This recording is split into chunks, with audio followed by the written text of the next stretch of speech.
জন্ম নিয়েছে।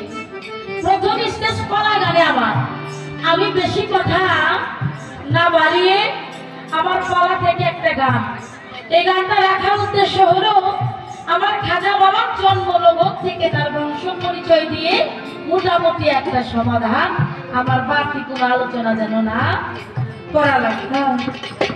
তো আজকে এমন দুটি মাদার জাতরের জীবনী সম্বন্ধে আমাদের দুজনকে আলোচনা করার কথা বলা হয়েছে। এখানে চাইলেও কে ছোট বড় করতে পারবেন। আমার মনে হয় চেনা চেনা লাগে মিলন ভাই। আল্লাহর ওলিদের শক্তি সম্বন্ধে আমার মতো কোন সাধারণ মানুষ জ্ঞান রাখে না। কি বাবা, এরা হলো মাতৃগর্ভ থেকে ওলি। আমার আল্লাহ তাদেরকে হেফাজতকারী। আবার সেই আল্লাহ রাসূল হিন্দে ওলি, তিনিও মাতৃগর্ভ থেকে ওলি।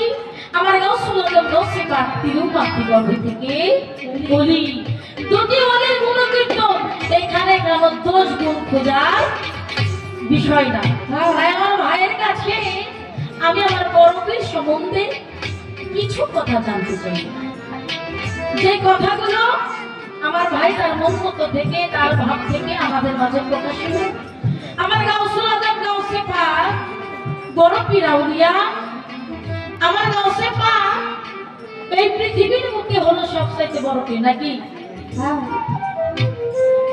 যাকে আমরা বড় পীর বলি, আমার এই বড় পীর পৃথিবীর মুখে আসার বহু বছর পূর্বে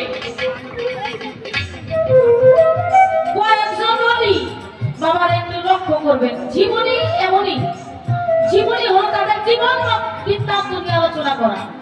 আমার গাউসে পাকের জীবনী তার আগমন থেকে, তার আসার সময় থেকে, তার রূহ থেকে এই পৃথিবীর ধরাধামে চলাচলে যতগুলো আরকি ঘটনা কর্ম জীবনী বলি যা রেখে গেছে, ওইটাই আমরা জীবনী আদর্শ বলে মানি। সেম আমার খাজা বাবার বেলায়ও তাই। আমার খাজা বাবা তার জিন্দেগির মধ্যে করে বুকের মধ্যে যতগুলো কর্মকাণ্ড করছে, আমি যদি সরকার যে সব কিছু জেনে বুঝে বসে রয়েছি এমনটা না। আর একটা স্টেজের মধ্যে এই কয়েক ঘন্টা আসরের মধ্যে যে সমস্ত কিছু প্রকাশ করতে পারবো এমনটাও না। কিঞ্চিত কিঞ্চিত থেকে শুরু করবো, যতটুকু না বলতেই নয়। আমার বড় পীর এই পৃথিবী মধ্যে আসবে, এমন একজন মহারত্ন আসবে বাবা। এই যে আজকে যে অনুষ্ঠান লক্ষ্য করবে, এই অনুষ্ঠানের একজন প্রধান অতিথি আছে না, নাকি?